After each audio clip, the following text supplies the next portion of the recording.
If the history of tall buildings were a 24-hour clock, we spent 23 hours at the pyramids, 45 minutes in Europe, and the last 15 seconds sprinting from New York to Dubai.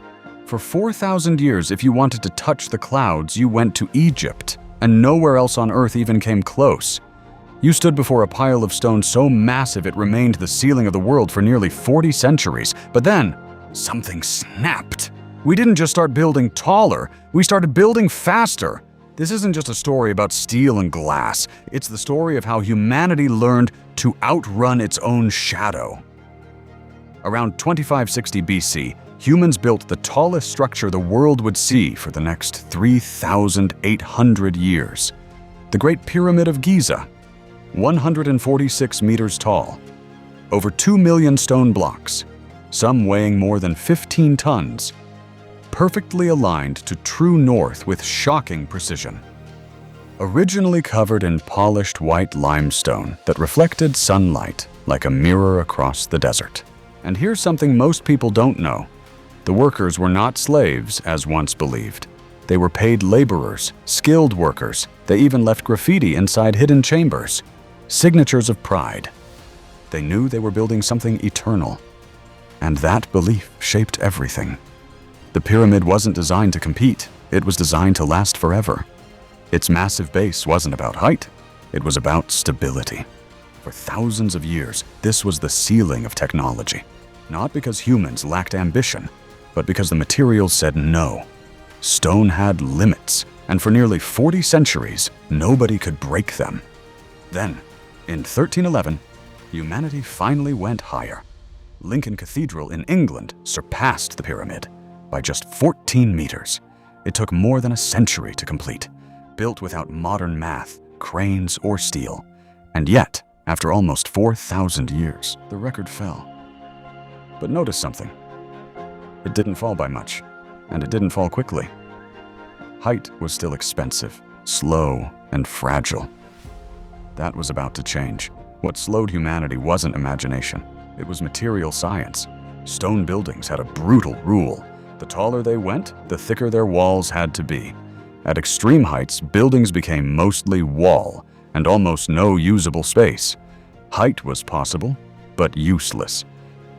Until someone figured out how to separate strength from weight. In 1852, a man named Elisha Otis demonstrated something strange: a safety elevator. Before this invention, the top floors were for the poor. Nobody wanted to climb. The rich lived near the ground.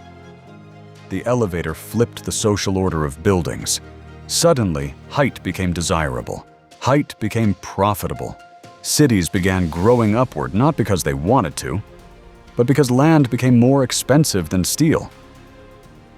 The race upward had begun. In 1889, the Eiffel Tower doubled the world height record. Iron replaced stone. 18,000 metal pieces. 2.5 million rivets. It was meant to be temporary. Many Parisians hated it, but it changed the rules forever. Buildings no longer needed thick walls. We had discovered the skeleton, steel frames, curtain walls. Structures could be tall and light. The waiting time for records collapsed from millennia to centuries. Then came New York, and the story turned into a thriller. In 1930, two buildings raced to be the tallest on Earth: 40 Wall Street and the Chrysler Building. Former partners turned rivals.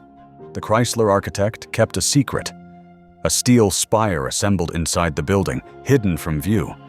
And one morning, in just 90 minutes, it was lifted through the roof. Overnight, Chrysler won. But the victory lasted only 11 months. Because in 1931, during the Great Depression, America built the Empire State Building in just 410 days, more than 4 floors per week. Workers balanced on steel beams hundreds of meters high. No harnesses, no safety laws. Speed had a human cost. But the skyline, that human cost is frozen in one of the most famous photographs ever taken. In 1932, during the construction of the Rockefeller Center, a photograph captured 11 ironworkers sitting on a steel beam, eating lunch, suspended 260 meters above Manhattan. The photo is called Lunch Atop a Skyscraper. It was taken on September 20th, 1932, during a publicity shoot meant to promote the new building complex. Despite popular belief, it wasn't staged on the ground. The men were genuinely sitting at that height, with nothing beneath them but open air. There were no safety harnesses, no helmets, no regulations. At the time, there were no federal worker safety laws governing high-rise construction. Most of the men were immigrant workers, Irish, Italian, and Mohawk iron workers, hired for their ability to work at extreme heights. Mohawk workers, in particular, were known for having no fear of heights and were often recruited for skyscraper construction. Accidents were common. During the construction of the Empire State Building alone, at least 5 workers died. Speed mattered more than safety. The faster the building rose, the cheaper it became. By the 1970s, gravity wasn't the enemy. The wind was. Buildings didn't fall. They swayed. Engineers had to invent new solutions. One of the most fascinating lives inside Taipei 101. A 660-ton golden sphere, a mass damper.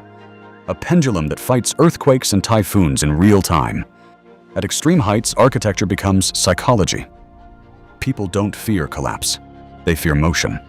By the late 20th century, the race left America, Malaysia, Taiwan, China, and then Dubai, where the Burj Khalifa didn't just break the record, it destroyed it. 828 meters tall, concrete mixed with ice and poured only at night. At the top, it creates its own weather, visible from 95 kilometers away. Height records no longer fell slowly, they shattered.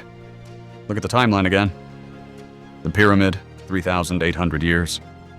Lincoln Cathedral, centuries. Eiffel Tower, decades. New York skyscrapers, years. Modern super talls, less than a decade. The taller we build, the less time our records survive. And now the next record holder is already rising. Jeddah Tower, planned to exceed 1 kilometer. Its foundations go deeper than many skyscrapers are tall. And when it's finished, how long will it last? A decade? A few years? Or just months? Because this was never a story about height, it's a story about acceleration. From pyramids to the sky. And now, with structures planned beyond 1 kilometer, the real question isn't how tall we can go. It's how long the next record will survive. If you're fascinated by the limits humans keep pushing, from ancient wonders to modern extremes, this channel is for you.